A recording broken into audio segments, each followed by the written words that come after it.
Can you start by telling us about when you found out that you would have to leave the Ukraine? Чи можете ви почати з того, що розкажете нам про те, коли ви дізналися, що вам доведеться покинути Україну?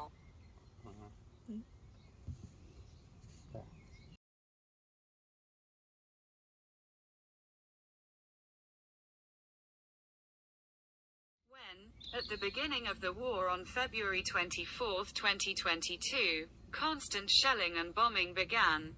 Rockets began to fly overhead. The Russian occupiers were literally a kilometer from our house. Then there was a problem with evacuation. Wow.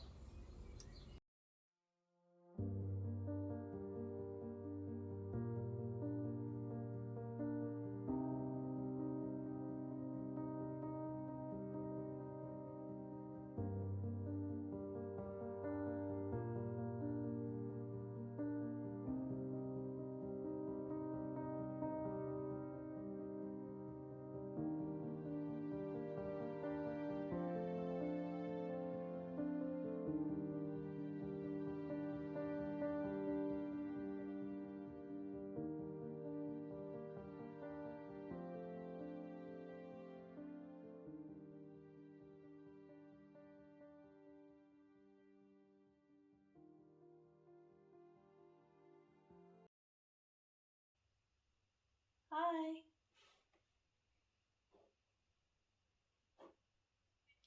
Yes, I can. Hi. How are you? Good. I'm doing well, thanks. Can you tell me how to pronounce your name? Autumny? Okay, Autumny. Okay, nice to meet you. Yeah, so I guess we can start with what made you guys post onto Host a Sister to offer your space to a refugee or a refugee couple? I guess that I'm very sensitive. I don't know how to say it otherwise. When we saw that thing that was happening, I panicked a little bit. I had been learning Russian for a couple of years, so I always felt like kind of a fascination for Slavic cultures and all of that. So I don't know how to say it. It was weird because I felt kind of connected to them, and they are very close geographically too. I don't know how to say it. Then I saw a picture of, when people started hiding in the subway and all of that, and there was a picture of a baby. Sorry, I'm going to cry. Sorry. So the baby, he was just playing like that, like he didn't know what was happening around, and his parents looked so worried, and I don't know, that just broke my heart, and I wanted to help. I wanted to be a volunteer for, I don't know, for something, and I didn't know what, and then I saw that people were fleeing and they needed places to stay, and we already had host a lot of people before, so we thought we have an extra room, so why not? So that's why.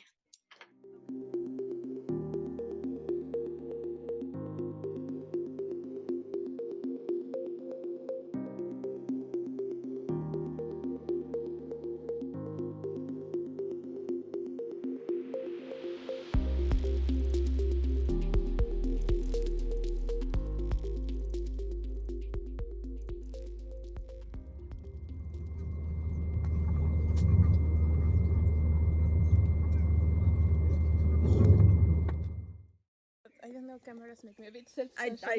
I'm the same exact way. You can just ignore it's there because I will try to ignore that. they don't exist. It's better if you look at me anyway, so totally ignore it. Let me just check that you're in focus. It's funny because I'm a linguist. Well, I'm studying to be a linguist, so I also have to record people. How did the communication start? So the daughter messaged you. Can you tell me a little bit about that interaction and how it came to be? Yeah, so she sent me a message. She asked, she was searching for two places. One was a woman with two adolescent, how do you say it? Teenagers, with two teenagers, and she was also searching for them and their chinchillas.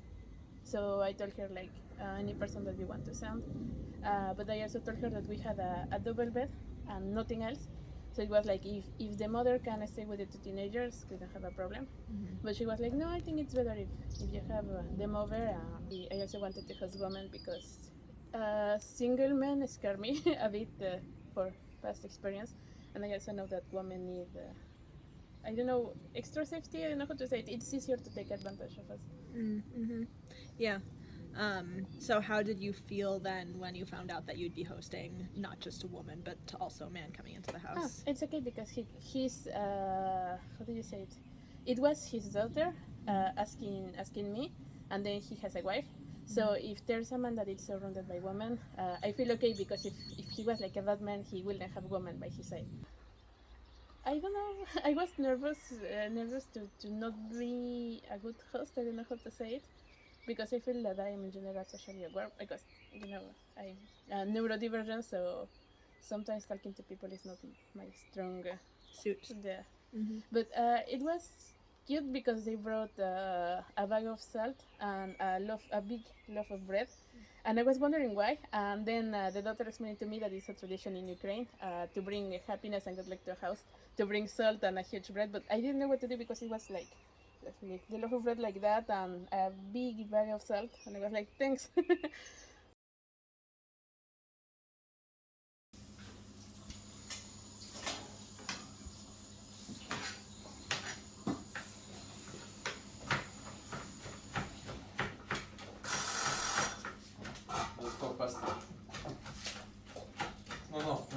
No. They are lovely. They are adorable, and I consider them family. They are really, really, really kind.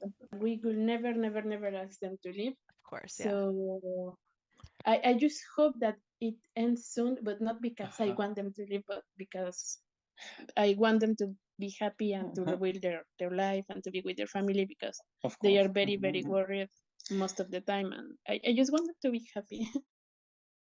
What do you think of the potential of Host a Sister as a group to help people like this? I think it's very nice because it compels people that maybe otherwise wouldn't feel compelled to help.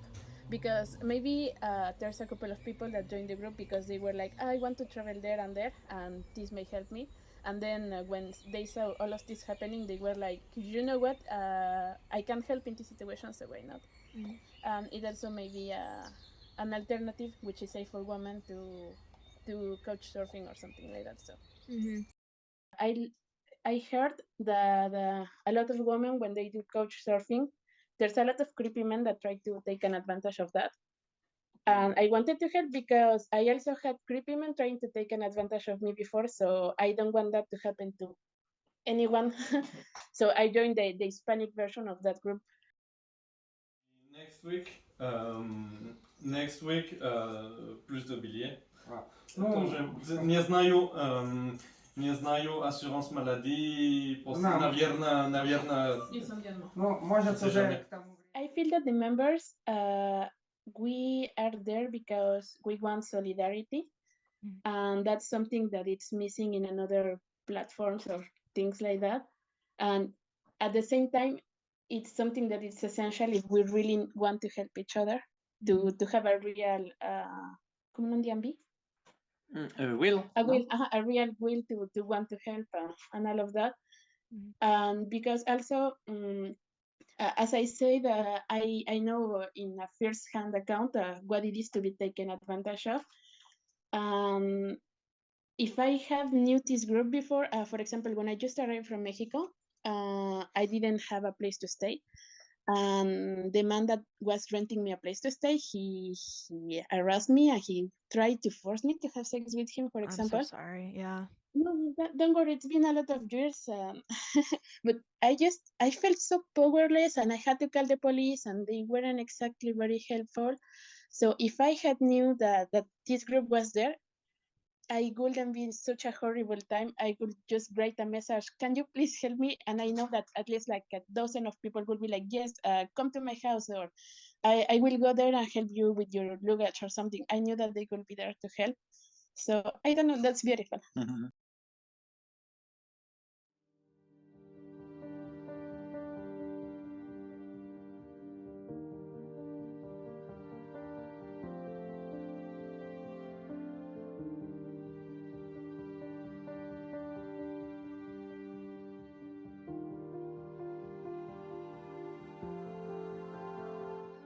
right. At the time when the war broke in February last year, I was really highly impacted since I'm from Lithuania, and I think many former Soviet countries, citizens of the former Soviet Union countries, uh, feel the whole thing in a slightly more emotional way than a lot of Western European countries. I tried to reach out to Red Cross, asking, do you need translators? Because I can speak and translate between Russian and English.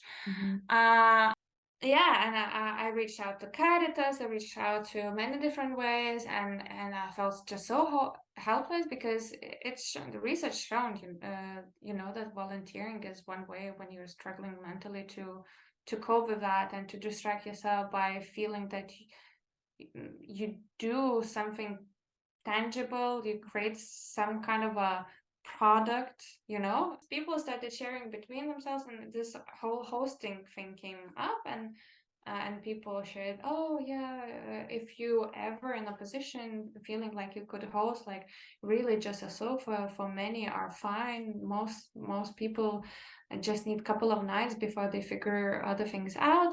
And people started mentioning this, oh, there's a host sister group, blah blah blah.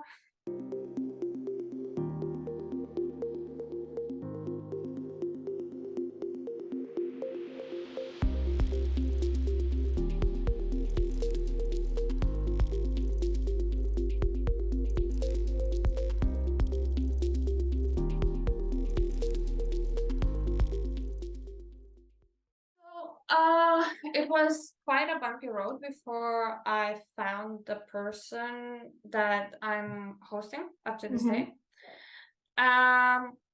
So after posting, I received really a lot of positive feedback and comments and so on. But also that meant that I started receiving a couple of dozen of messages. So, which is nice because it's like I invested the time making this whole message. But on the other hand, what happened was like majority of those requests were obviously something I couldn't provide to people. And then I reached out to a second person in the list, and that was this young girl who was barely 19.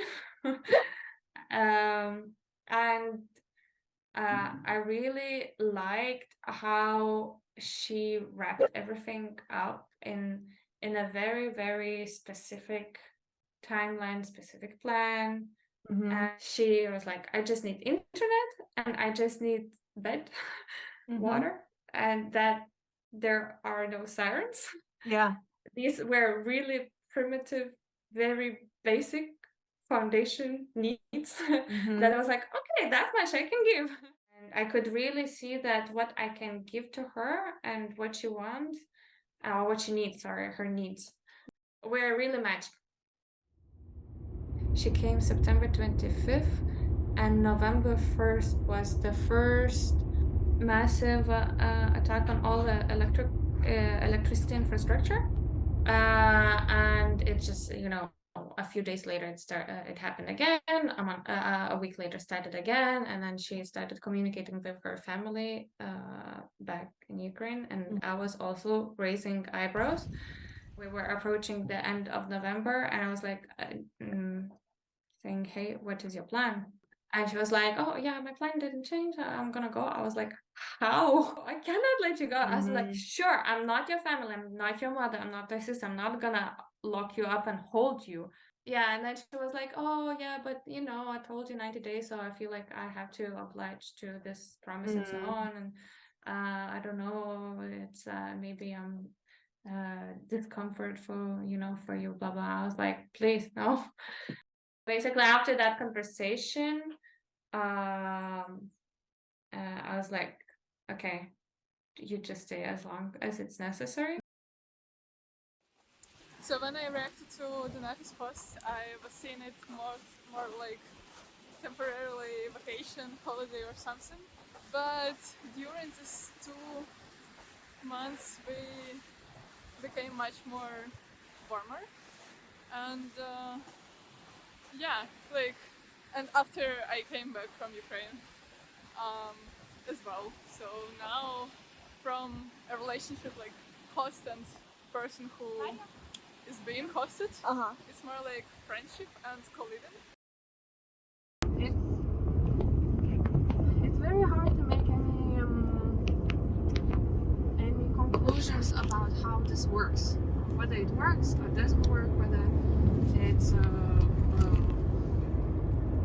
like the fact that there is profile and you can go to check out the person profile, like, okay, these things we knew before meeting each other, but also personality and so on.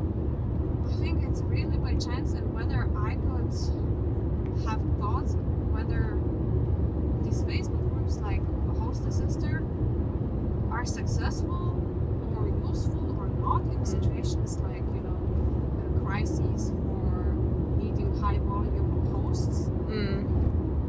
I don't know, because it's really by chance. Like, I think this case of Ukraine, it's really specific. I don't want to sound too academic here, but for example, let's take prior crises like Syrian refugee crisis or Afghanistan, Somalia, and all different types that happened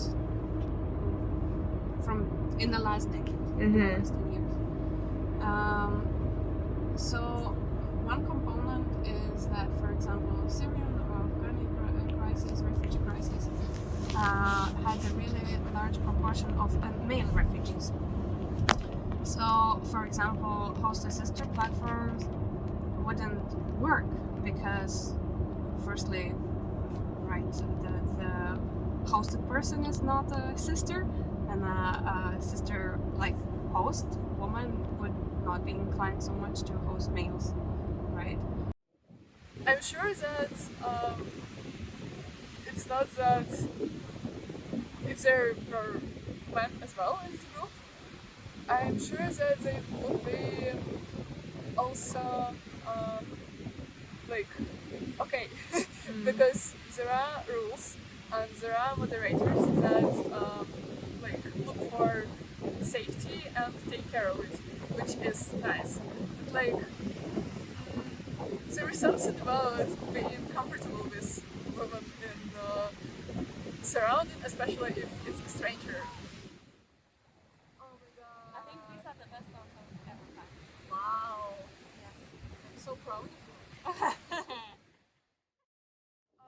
As a person from Eastern European context, I am quite like closed, and it's not that I don't believe people. I'm quite open as well, but like sometimes you are like, I'm not really sure how secure it is, and I think after just scrolling this page, this film, or after having experience with the bathroom, I feel much more open about this community, and if I need to, like in the future, if I will need to get help or host, or maybe I will have an opportunity to offer this host, I would be really glad, because it's not only about getting to know new place, but also new person, new host, and their culture and their mindset. It is inspiring in many ways, because you see different women of different cultures and backgrounds, and like in absolutely different countries, and you see it and understand that okay, you actually can feel secure about your adventure somewhere.